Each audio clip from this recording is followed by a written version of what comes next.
Hola, ¿qué tal? ¿Cómo están? Muy buenas tardes, bienvenidos a nuestra cita en el Instituto de Democracia y Derechos Humanos de la Pontificia Universidad Católica del Perú para llevar adelante Amigos con Derechos, el podcast del Instituto. Gracias por acompañarnos, gracias por estar con nosotros y por la respuesta que hemos tenido, además de los programas anteriores, buenos comentarios, buenos amigos que se siguen sumando. Hoy vamos a hablar de movilidad humana y de la situación migratoria en el Perú. Este programa lo hemos llamado Bienvenidos al Perú. Gran interrogación, ¿no? Situación de los migrantes en nuestro territorio. ¿Quién va a estar con nosotros? Bueno, en principio Hildegard Bieler. Hildegard es periodista, es investigadora en comunicación, bueno, es profesora de la Universidad Católica y tiene una maestría en periodismo y medios en la globalización, una perspectiva europea por la Universidad de Hamburgo. Entre sus áreas de interés se presentan los temas de desarrollo, movilidad humana y medio ambiente. Se especializa en el tema de los migrantes, sobre todo el impacto de los medios en la migración. ¿Cómo te va, Hildegard? Qué gusto conversar contigo. Bienvenida. Muchas gracias por la invitación, Carlos. Un gusto estar acá. Muy contento. Y también está con nosotros Joel Javiles. Él es coordinador de protección de la Organización Internacional para las Migraciones, OIM-ONU, ¿cierto? Una de las agencias de Naciones Unidas más importantes y que trabaja intensamente el tema migratorio, por supuesto. ¿Cómo estás, Joel? Bienvenido. Muchas gracias, Carlos. Gracias por estar con nosotros. No, a ustedes por la invitación. De acuerdo. A ver, ¿por dónde comenzamos, Joel? ¿Por qué es tan fácil que una sociedad ligue, amarre migración con delincuencia? Si son evidentemente líneas separadas, la sanción penal al delincuente trasciende la nacionalidad de una persona, pero en el imaginario colectivo eso está muy presente. ¿Por cómo se explica, Joel? Sí, bueno, creo que es una pregunta compleja, ¿no? Yo quizás primero mencionar, resaltar que la migración es un proceso natural, inherente al ser humano, a las sociedades, a la civilización.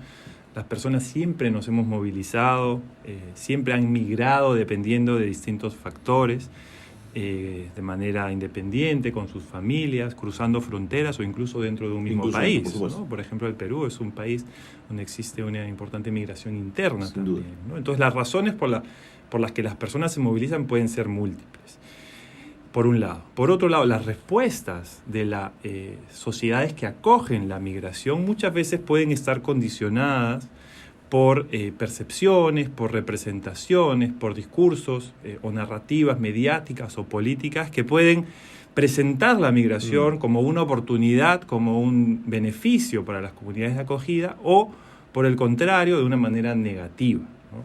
Yo creo que en el contexto en el que nosotros estamos en los últimos años con la movilidad humana en la región, que hay que mencionar que es una época sin precedentes, no solo en el Perú, no solo en América del Sur, sino en todas las Américas, ¿no? Los procesos de movilidad humana están siendo complejos y altamente vulnerables y precarios, ¿no? Y esto genera obviamente una serie de riesgos y desafíos a los estados.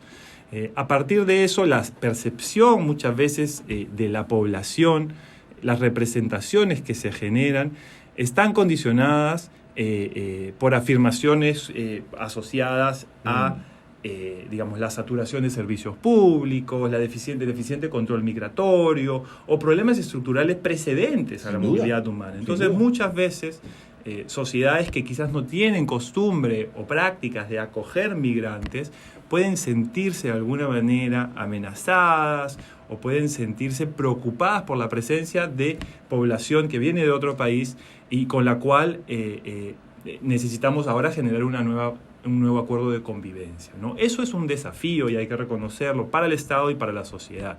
Pero eso definitivamente no nos debe llevar a sostener afirmaciones que no tienen ninguna evidencia empírica, ¿no? Como bien dices, el vínculo entre el crimen, la criminalidad y la migración es aparentemente a nivel de percepción, pero no a nivel de los datos objetivos, y esto está acreditado en estudios que, por ejemplo, hemos hecho nosotros con el Ministerio Público el año pasado, donde el porcentaje de delitos cometidos por migrantes en el Perú es bajo, ¿no? En relación a la cantidad de población migrante que hay en el país y si la comparamos con naturalmente la población peruana. Entonces, en realidad la evidencia no sostiene ese tipo de afirmaciones y yo creo que a veces el contexto social, político genera este tipo de discursos que alimentan estas afirmaciones. Hildegard, Joel plantea la palabra percepción, pero las percepciones pueden cambiar también.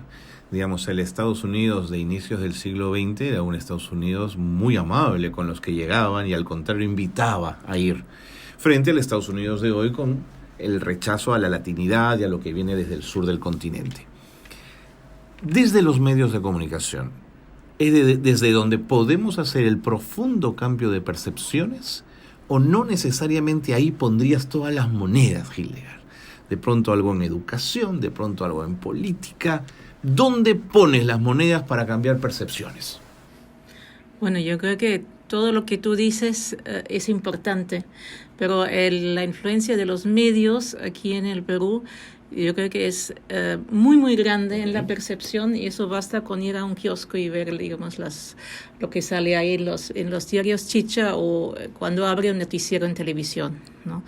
Entonces, y eso de hecho lo hemos comprobado también cuando hemos comparado, por un lado, encuestas de qué piensa la población peruana sobre venezolanos, y lo hemos comparado con qué dicen de verdad los medios en un análisis muy, muy sistemática durante 2-3 meses. Y calza, coincide. Coincide totalmente, ¿no? Ahora, eso de verdad ha habido un cambio, porque al inicio, ¿te acuerdas? En 2017-18 había una gran acogida, había una gente muy solidaria, muchísima gente se acordaba que ellos mismos habían migrado, tienen familiares migrantes, hasta en Venezuela a veces. Entonces, ¿qué hizo cambiar eso? Yo creo que por un lado la cantidad, de verdad, ha venido una gran cantidad en poco tiempo. Eso sí, es y lo otro después, justamente lo hemos visto o debatido con un grupo de comunicadores venezolanos, cuando cambió esa percepción. Y todos coincidíamos que con algunos crímenes que habían sido cometidos por venezolanos, o algún crimen, un descuartizamiento, y que los medios lo habían pero trillado semanas y semanas y semanas, y esto hasta que quedó muy, muy marcado, y ahí cambió la percepción. Eso dicen los mismos venezolanos, Entiendo, ¿no? Ahí cambió. Entonces, para cambiar eso, sí, los medios es muy importantes, pero yo creo que también espacios de integración. Una cosa y yo lo digo a modo de percepción, porque tengo amistades venezolanas, evidentemente peruanos, claro, pero una cosa que a mí me sorprende, que encuentro mucha gente peruana que no tiene contacto con venezolanos, y 1 de 10 limeños es venezolano hoy en día, ¿no?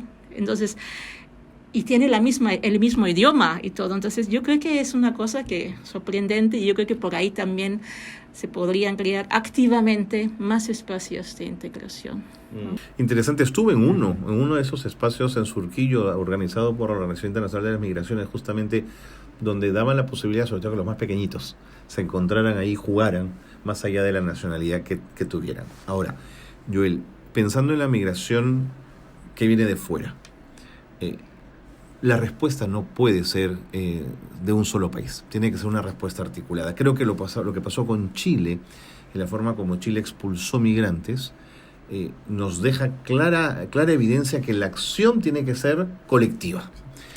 ¿Quién manda en esa organización colectiva? ¿Cómo se organiza? ¿Qué mecanismos podríamos tener para impulsar ese fenómeno? De acuerdo. No, yo creo que es muy importante lo que dices, porque trabajamos en un contexto de responsabilidad compartida por los estados, ¿no? Y para eso existen procesos, existen mecanismos instalados previamente a los procesos de movilización e instalados actualmente, que permite a los estados generar coordinaciones, articulaciones, desarrollar instrumentos de coordinación. Por ejemplo, el proceso de Quito es un proceso que ha generado respuestas coordinadas en materia de regularización migratoria, en materia de lucha contra la trata y tráfico, protección de la niñez, ¿no? Que todavía deben escalar y seguir fortaleciéndose, pero ha generado instrumentos. Ahora, por ejemplo, se está trabajando también en la Conferencia Sudamericana de Migraciones, que son espacios de estados donde se impulsan también mecanismos y procesos de coordinación. Creo que es definitivamente importante, y el ejemplo que tú dices de Chile es claro, ¿no? La acción de un Estado tiene consecuencias en otro Estado, por lo tanto tenemos que tener estándares comunes, y esos estándares existen, y son los estándares de Derecho Internacional de Derechos Humanos, del Derecho Internacional de los Refugiados, los estándares de protección en contextos humanitarios, ¿no? Que ya nos marcan los principios: el respeto a la vida, la obligación de salvar vidas, la obligación de asegurar la reunificación de las familias, la obligación de asegurar que las personas en situación de vulnerabilidad puedan ser atendidas y asistidas bajo procedimientos adecuados, personas con discapacidad, personas gestantes. Y en el caso de la situación en la frontera con Chile, efectivamente observamos que había una cantidad de población varada en la zona sin protección, ¿no? Y eso incrementa riesgos a violencia, abuso y explotación. Felizmente entendemos y hemos apoyado activamente desde Naciones Unidas, OIM, ACNUR y otras agencias para generar coordinaciones. Ahora hay un protocolo que han trabajado ambos estados que permite tener claro el paso a paso cuando se realizan las coordinaciones y cómo, por ejemplo, permitir el ingreso de las personas en situación de vulnerabilidad. Lo conversábamos hace un minuto, Perú tiene mecanismos que permiten que migrantes en situación de vulnerabilidad puedan acceder al territorio, ¿no? Y no quedarse en situaciones de esta naturaleza. Interesante. Hildegard, siguiendo un poco en el análisis que hace Joel, pero ligado a medios de comunicación, sí resulta interesante en la cobertura informativa, cuando antes de la presencia tan fuerte de venezolanos en el Perú, que nadie decía, bueno, el delincuente chimbotano, o el delincuente ucayalino, o el delincuente moqueguano, eran delincuentes. Pero la migración venezolana sí da la sensación que hubiese de alguna manera obligado a los medios a tener que decir delincuente venezolano, delincuente colombiano, delincuente jamaiquino, no sé, por ponerlo en esos términos. ¿Crees que eso es lo que puede haber exacerbado, enardecido una situación como la que hablábamos al inicio del programa? Y quisiera también que miraras el tema de la porofobia, es decir, es un migrante además pobre, es un migrante que necesita ayudas. ¿Crees que eso termina por molestar más a quienes están en los medios de comunicación, Hildegard? Bueno, eso de que sea más porofobia, bueno, es una suposición que no sé. Pero una periodista peruana una vez dijo, antes eran los cholacos y ahora son los venezolanos. Sí. Pero lo que sí hemos visto cuando hemos hecho el estudio, el hecho de que se criminaliza a los migrantes extranjeros no es algo solamente del Perú.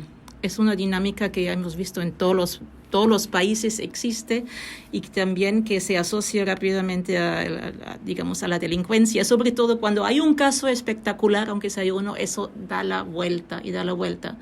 Pero aquí en el Perú, además, tenemos dos cosas. Tenemos un sistema de medios que solamente se orienta sobre el clic y el comercio, y tenemos una tradición de una crónica roja tremenda, ¿no? Entonces, eso es antes de los venezolanos, pero los venezolanos entran ahora en todo eso, y así hemos encontrado, digamos, el 80% de las notas periodísticas, o hasta el 80%, entre 60 y 80% de las notas donde aparecen venezolanos o extranjeros, como se dice ahora un poco eufemísticamente, son tratados, tienen el rol de victimario e infractor.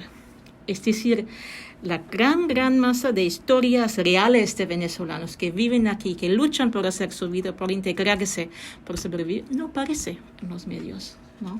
Entonces está sobre representado un muy pequeño parte de los venezolanos que aquí tal vez delinquen. Y eso es una desinformación tremenda, que hace mucho daño a toda la comunidad venezolana aquí. ¿Y ese daño crees que pueda expresarse en violencia en algún momento? Sí, podría ser seguramente primero en violencia verbal. Yo creo que y eso o en violencia verbal de todo modo, pero también me cuentan que no te dan trabajo si escuchan tu acento, que no te quieren alquilar, ¿no? Esas son las cosas que no quieren aceptar tu hijo en el colegio, como me contó una persona venezolana hace poco, ¿no? Y ese tipo de violencia sobre todo. Yo creo que sea violencia agresiva física sería el último paso, ¿no? No sé. Joel, si los peruanos nos reconocemos a nosotros mismos como migrantes, ¿quién no tiene un hermano, un primo, un padre que se fue en los años de la violencia, del conflicto armado interno a otro país, por ejemplo, ¿no es cierto? ¿Por qué nos cuesta, creen desde OIM, entender que la lógica venezolana opera en los mismos términos? ¿Quién no se quiere ir a labrarse un mejor futuro, un mejor lugar para vivir, ¿no? Sí, yo creo que es Es complejo para una sociedad que ha sido, sobre todo, que ha salido del Perú, pero que no ha recibido migración, ¿no? Alrededor de 3 y pico millones de peruanos viven en el extranjero, ¿no? Que es una cifra... Buenos Aires, Santiago... Una cifra no pequeña, Así es. no pequeña, y estamos hablando de hoy, ¿no? Estamos hablando de hoy. Y eso definitivamente debería ser un mensaje importante para entender cómo la migración es un beneficio y cómo debemos girar el discurso y la narrativa y dejar de hablar de la migración como un problema, dejar de hablar de la migración en un tono negativo y entenderla como un beneficio social, económico, cultural, pero para que eso sea un beneficio, para que la migración sea un beneficio, los estados deben poder trabajar en ello, ¿no? Y ahí hay 2 cositas que yo quiero mencionar rápidamente. Uno es el Pacto Mundial para la Migración. ¿De acuerdo? Como bien saben, en 2018 se firma ese pacto, que es un proceso complejo de los estados para poder encontrar los principios, los objetivos sobre los cuales van a centrar el trabajo de cooperación a fin de promover una migración segura, ordenada y regular, que eso es lo que buscamos también en la OIM. En 2022 se realiza la primera revisión de este pacto y Perú se propone como país champion, como país líder de implementación del pacto, y es aceptado. Desde el año 2022, Perú es un país comprometido con la implementación de los objetivos del pacto y comprometido con la población migrante. Entonces ahí hay un mensaje importante del Estado peruano, ¿no?, a la comunidad internacional. Ese mensaje también debe verse reflejado en la política interna y es el segundo punto que yo quiero resaltar. Y ahí venimos haciendo un trabajo muy importante con el Estado, con las agencias, con la sociedad civil, para proteger a la población más vulnerable que llega al país, protegerla en fronteras, como el caso de Tacna, por ejemplo, o en el territorio, promover la regularización migratoria, que es hoy en día uno de los grandes esfuerzos que tenemos, que es que las personas tengan un documento que les permita una estadía regular en el país. Eso es algo sustancial para integrarte en la sociedad, para poder acceder a derechos. Sin un documento, sin un carnet de extranjería, no puedes abrir una cuenta de banco, sí, claro, no te integras al sistema financiero, muchos empleadores y el sector privado tampoco te van a contratar obviamente por la situación. Hoy también enfrentamos y vemos proyectos, ya no proyectos, pero leyes que limitan la posibilidad de arrendar vivienda a población migrante en situación irregular, ¿no? Entonces,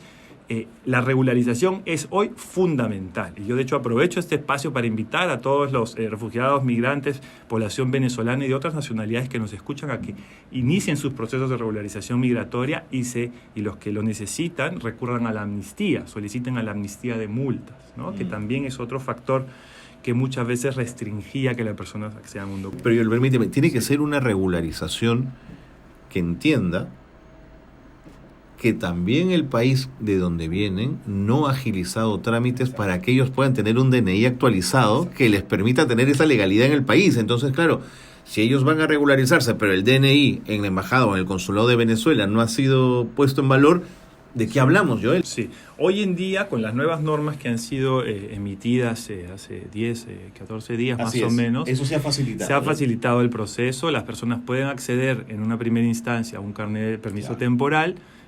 Por ejemplo, el tema de los antecedentes, lo conversábamos, ahora se acredita como una declaración jurada, que antes era un gran desafío para los migrantes porque también tiene costos. Sí, claro. Entonces, el proceso está siendo más ágil, ¿no? Y en eso hay que reconocer el esfuerzo de la Superintendencia Nacional de Migraciones, que tiene un compromiso claro para poder regularizar la mayor cantidad de personas. Y eso hay que leerlo también en clave del elemento de seguridad, que también es importante, ¿no? Nosotros hablamos de que no hay que ligar la migración con la seguridad, pero el Estado también debe asegurar la seguridad en sus fronteras y en su territorio. Entonces, la clave es proteger, regularizar, integrar, y con eso logramos también mayor seguridad para toda la sociedad. Entonces, yo creo que hay que construir en base a estas visiones más positivas, más constructivas, porque ya lo decía el FMI en un estudio, ¿no? Si logramos integrar a la población venezolana al 2030, el PBI va a crecer en un 3 a 4%. Y el bono demográfico de gente joven en un país es fantástico, ¿no? Ahora, Hildegard, siempre pienso en el espacio político para acoger al migrante. Y la comprensión de entender 1,5 millones de migrantes te dibujan un nuevo país. Ya no eres el mismo que antes, ¿no es cierto? Y me pregunto cómo desde el Ministerio de Cultura y desde la televisión pública y Radio Nacional no hemos percibido mayores esfuerzos por hacer una programación de pronto que nos muestre las bondades de la migración o que permita una conducción del programa entre un venezolano y una peruana, por ejemplo. ¿Tú te imaginas, por qué, tienes una intención, una respuesta de por qué en el Perú no hemos tenido a ese nivel respuestas? ¿Es desconocimiento? ¿Es dejadez? ¿Son nuestros propios momentos políticos? Sí, también me lo he preguntado, ¿no? Porque de verdad hay tanta cercanía, como yo soy alemana, pero yo veo entre un venezolano y un peruano, hay mucho más cercanía que similitudes, ¿no? Y empezando con el idioma, el idioma, ¿no? Digamos, entonces no habría... Y cuando hicimos el estudio, unas pocas cosas me llamó la atención, que casi no había voces venezolanas, ¿no? Muy, muy pocas voces venezolanas, y eso que venían comunicadores, periodistas, pero además gente muy preparado, y yo creo que eso sigue siendo un desafío, de poner aquí en ese micrófono a personas venezolanas, y ya no expertas como a mí que ha hecho un estudio, ¿ya? Eso, para que cuenten desde su situación, y eso creo que daría otra cosa, porque tú puedes empatizar con historias inmigrantes. ¿Dónde escucha la gente de aquí, la ciudadanía, historias de migrantes? Y no necesariamente los pobrecitos o que necesitan algo, sino simplemente en toda la plenitud que ellos cuenten. Y también, además, hay todo un tema también de ciudadanía de migrantes. Digamos que, por ejemplo, poder participar. Los migrantes que se quieren quedar, ¿cómo pueden participar en procesos electorales? ¿Cómo pueden ejercer su ciudadanía? Y esos son temas que hay que debatir juntos. Yo creo que hay un gran espacio ahí, pero veo también que poco a poco se van abriendo los medios. Ok, sí, percibes que eso se va abriendo. Ah, qué bueno. Algo he percibido, sí. Por ejemplo, hay un programa fantástico en televisión española que se llama Españoles por el Mundo, no sé si lo han visto, que van a buscar a los españoles que emigraron y les dan valor, digamos, ¿no es cierto? Los reconocen como tales.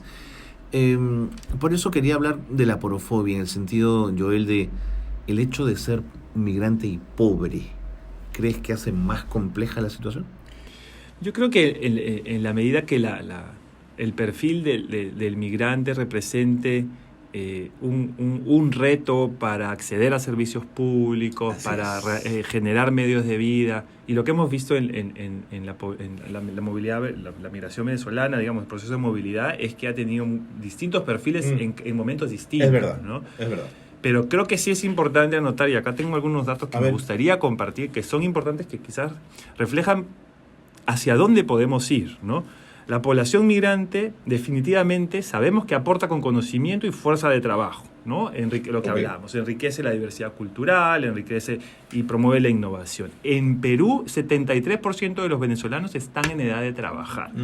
Y 46% de los mayores de edad tiene algún nivel de formación. Es decir, son personas que tienen un capital. Están educadas, un capital y que cómo lo ponemos en valor. Ahora, solo el 8% ha logrado homologar sus títulos. Entonces, ahí tenemos un gran desafío de integrar a profesionales, a técnicos, en sectores donde hay demanda, no hay oferta local, y sobre todo en regiones donde muchas veces un peruano o una peruana le cuesta ir por la familia, por las prácticas, las costumbres. Entonces, hay un trabajo importante de poder integrar a esa población, y cuando un médico venezolano esté en un hospital y no esté vendiendo caramelos o realizando cualquier trabajo, yo creo que vamos a tener, digamos, unas mejores condiciones para que la población local perciba el valor de la población que migra. Entonces, en la medida que el titular es delito, el titular es crimen, la representación social va a quedarse en esos conceptos, ¿no? Clarísimo. Tengo preguntas que llegan a través de las redes sociales y que quiero compartir con ustedes, Hildegard. Joel, Hildegard te pregunta, @Noé, ¿cómo contrarrestar la opinión extendida de que los migrantes se asocian a la delincuencia? De alguna manera ya lo hemos intuido, pero si quisieras darle un enfoque, otra mirada a esa pregunta, ¿no? ¿Cómo contrarrestamos esa opinión extendida? Los medios hacen lo suyo, ¿qué más? ¿Cómo contrarrestamos si no estamos en los medios difundiendo las historias positivas que hay tantos y que son la gran mayoría? Y de hecho esas historias yo las encuentro en parte en plataformas venezolanas, historias de migrantes no solamente exitosas, sumamente creativos, cómo sobrevivir. Yo quisiera leer ese tipo de historias aquí en el Perú, bueno, y en redes sociales. Buscando espacios también de integración. Yo creo que falta mucho a nivel de vecindario, a nivel del barrio, a nivel de colegios. Justamente ahora en mi curso en la Católica vamos a hacer un taller de integración, pero bueno, venezolano, Okay. ¿no? Por ejemplo, ¿no? ¿Tienes alumnos venezolanos? No, pero yo traigo a venezolanos para la integración. Sí. Justamente porque me asusté mucho cuando de 14 alumnos, 12 me dijeron que no tenían contacto con venezolanos. Imagínate. No, imagínate.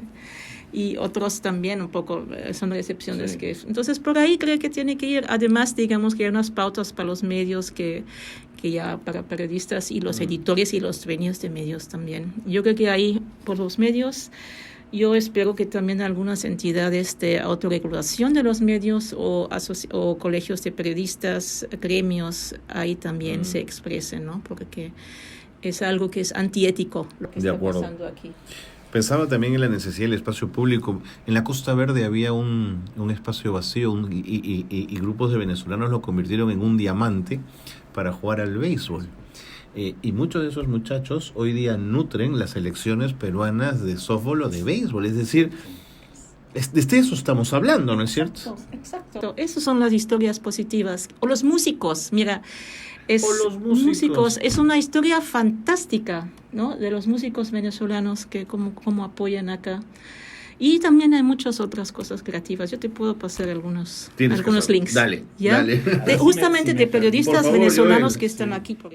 No, si me permites, porque lo mencionaste, ¿no? IEM tenemos una serie de cortos que se llaman Historias en Positivo, y de hecho invitar a todas las personas a revisar las redes sociales, que son historias de personas comunes, migrantes, que hacen cosas excepcionales, digamos, ¿no? Negocios o ayuda o actividades, digamos, cotidianas, pero que realmente tienen un impacto en la sociedad, también en su comunidad, ¿no? Y lo segundo es lo que tú mencionabas al inicio, los espacios de integración local, comunitaria. Nosotros trabajamos con, por ejemplo, un proyecto que se llama El Balón No Tiene Fronteras. Integramos a los niños, niñas y adolescentes a través del deporte, del fútbol, la música. Todos los años hacemos también en diciembre el concierto de la Sinfónica con músicos venezolanos, ¿no? Pero, digamos, son esfuerzos que obviamente hay que escalar, hay que replicar y hay que seguir fortaleciendo. De acuerdo. ¿No te preocupó, Hildegard, en un momento, y no sé si el estudio de ustedes lo recoge, que hubo una suerte de hipersexualización de la migrante venezolana? Sí, y justamente nuestro estudio lo recoge también. Es uno de los estereotipos que se pinta a la mujer venezolana, por un lado, hipersexualizada y con esa cosa entre atractivo y miedo, ¿no? Totalmente. Y como todo el contexto mayoritario es de delincuencia, entonces también la mujer delincuente debe ser sexy, algo así, ¿no? Y hasta víctimas, porque hay muchas víctimas venezolanas también, hasta ahí las representaban de manera hipersexualizada. Sí, es muy fuerte. Es una preocupación. Sí. Te preguntan, Marx, 1989. Hola, ¿hasta qué grado consideran que esto debería verse en el tema legal? Porque parte del problema, dice él, radica en la opinión pública y los temores ante la inseguridad ciudadana. ¿Esto debería implicar que también debería haber acciones de concientización activas de parte de distintos sectores de la ciudadanía? Sí, yo creo que definitivamente la sensibilización y el trabajo de concientización es fundamental, ¿no? O sea, yo creo que el tema de la seguridad es un problema estructural en el país y en muchos países, digamos. El problema existía antes de la migración venezolana, sin duda. En una magnitud compleja, y continúa existiendo con matices, con adaptaciones, pero es un problema estructural que el Estado tiene la responsabilidad de atender, de prevenir, y tiene los mecanismos para hacerlo. Digamos. Focalizando el problema de seguridad en un grupo de la población no va a generar una solución, digamos, mágica, es decir, diciéndolo de manera gruesa. O sea, si no hubiera migración venezolana, no es que eliminaríamos el problema de inseguridad en el Perú, ¿no? Lo que hay que entender es qué otras capas se agregan a esos problemas y qué desafíos representan para el trabajo de aplicación de la ley. Por ejemplo, temas de trata, temas de explotación, donde tú bien lo mencionas, las mujeres venezolanas sobre todo son víctimas, ¿no? Y eso no se está reflejando. La policía en Perú dice, según sus estadísticas el año pasado, que alrededor del 60% de las víctimas de trata en Perú son venezolanas, ¿no? Entonces estamos en un contexto también donde la población está siendo afectada, está siendo instrumentalizada para fines, digamos, de explotación y beneficios de otra índole, ilegales, ¿no? Criminales. Entonces, sí creo que hay que entender, digamos, la complejidad, pero viendo a la población migrante y refugiada como titulares de derechos, como sujetos de derechos, como personas que están bajo la jurisdicción del Estado peruano y requieren la protección. Correcto. Para prevenir esa situación. Hildegard, @anakaren.zl te pregunta que ella percibe que no todos los migrantes se les trata igual. Por ejemplo, no se trata igual a un migrante español que a un migrante venezolano, ¿no? Esos que vinieron en la crisis del 2008 y que vinieron un montón de españoles al Perú. Dice, no se les trata igual. ¿Por qué sucede esto? Puedo decirlo, yo soy migrante también y soy alemana y soy tratada de manera muy, muy distinta. Yo sí, pues, me lo explico, por supuesto, yo me lo explico con las grandes grietas históricas, coloniales, de clasismo y de racismo que hay aquí en el Perú, que podríamos hablar horas sobre esto. Pero qué buen ejemplo has puesto, así, sencillito pero contundente. Gracias, Hildegard, por ello. Bueno, estamos llegando al final. Joel, me llega una última pregunta de Paola Velarde. ¿Qué son las calidades migratorias y cuál es el diagnóstico actual? Las calidades migratorias son, digamos, las figuras que establece la ley de migraciones sobre las cuales tú puedes permanecer, entrar o permanecer en un país. Por ejemplo, turista, por ejemplo, trabajador, por ejemplo, estudiante. No sé si, por ejemplo, Paola quisiera ir a un país a estudiar, ¿no? Donde los peruanos necesiten una visa de estudiante, pues esa sería una cadena. Acá en el Perú son muchísimas, no las voy a enumerar, pero las más recurrentes, por ejemplo, a las que aplica la población venezolana, son la calidad de trabajador, ¿no? De formación, que es para los chicos en la escuela, de familiar, si tienes un hijo peruano o te casas con una peruana, o la calidad migratoria especial residente, que es aquella donde califican sobre todo las personas en situación de vulnerabilidad, ¿no? Entonces, hoy en día lo que se busca es que las personas extranjeras en Perú tengan un carnet de extranjería con una calidad migratoria que les permita una estadía regular en el país para asegurar la integración, para asegurar el acceso a derechos y mitigar cualquier riesgo a sufrir situaciones de violencia, de abuso, de explotación, entre otros. Clarísimo. Paola, espero que haya podido Joel responderte con claridad. Estoy convencido que sí. Nos ha ganado el tiempo. Muchísimas gracias. Gracias por haber venido, gracias por la lucidez con la que han abordado el tema y les propongo seguir tratándolo en el futuro, que no se agote aquí, si les parece. De todo modo. Muchas gracias. Muchas gracias. Muy bien, ahí entonces los han escuchado. Ahí ha estado Joel Javiles con nosotros, coordinador de protección de la OIM, de la Agencia de Naciones Unidas para la Migración, y con Hildegard Biller, periodista, investigadora en comunicación y profesora de la Universidad Católica. Antes de despedirnos, un par de cositas finales importantes. En agosto de este año se conmemoran los 20 años de la presentación del informe final de la Comisión de la Verdad y Reconciliación. Un hito, creemos, en la lucha por la justicia, por la reparación, fundamental para entender los años de violencia en nuestro país durante las décadas del 80 y el 90. Un informe que por eso saca tanta roncha, porque claro, dice la verdad y a veces eso no gusta. Hay que leer nuestro pasado reciente para entender el presente. Así que lo que se nos viene es un ciclo de teatro y memoria. Miren qué buena propuesta la que les hago. Se inicia una serie de actividades para reflexionar sobre nuestra memoria histórica reciente. ¿Y quién nos convoca? Bueno, los Yuyas. Yuyascani ha dicho esto hay que hacerlo. Y nos están invitando a Dios Ayacucho, con narración de Julio Ortega en versión teatral y dirección de Miguel Rubio. Es un unipersonal de Augusto Casafranca. Acompaña musicalmente a Ana Correa. Esto va a ser el viernes 2, el sábado 3 y el domingo 4 a las 8 de la noche. Tomen nota porque De todas maneras, el 2, el 3 y el 4 se abre la puerta de la Casa Yuyascani para recibir a Dios Ayacucho. También con cierto olvido, importantísima creación colectiva de Yuyascani, con Ana Correa, Augusto Casafranca, Débora Correa, Julián Vargas, Rebeca Rally, Teresa Rally y la dirección de Miguel Rubio. Esto es el 9, el 10 y el domingo 11 de junio, a las 8 de la noche también. Y cierra con Teatro y Memoria del repertorio de Yuyascani en la Casa Yuyascani en este periodo 2023. La entrada general 40 soles, estudiantes 30 soles. Hildegard aquí me está pidiendo la información, en un ratito va a apuntar todos los detalles, igual que Joel, porque no se van a perder la presentación de Yuyascani. Gracias por haber estado en Amigos con Derecho. Nos encontramos en una nueva edición. Muy buenas tardes.